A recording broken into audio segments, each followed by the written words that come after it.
Hello বন্ধুরা, আজ কিন্তু তোমাদের সাথে চটজলদি বানিয়ে ফেলা যায় এমন একটা হেলদি ব্রেকফাস্টের রেসিপি শেয়ার করব। আজ কিন্তু আমি বানিয়ে ফেলেছি প্যানকেক, তাও আবার ঘরে থাকা সরঞ্জাম দিয়েই। প্যানকেক বানানোর জন্য প্রথমেই আমি হাফ কাপ মতো সুজি নিয়েছি, আর তাতে হাফ কাপ মতো আটা দিয়ে জল দিয়ে কিন্তু ভালোভাবে গুলে নিয়েছি। আর এখানে তোমরা চাইলে দুধও অ্যাড করতে পারো, আর ব্যাটারটা বেশ ঠিক হবে।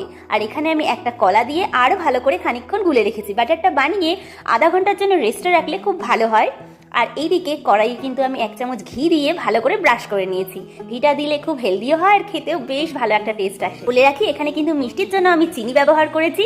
আর তারপর দেখো, এখানে কড়াইয়ে কিন্তু খুব ভালোভাবে ব্যাটারটাকে ছড়িয়ে দিতে হবে, বেশ পাতলা করেই ছড়িয়ে দিতে হবে।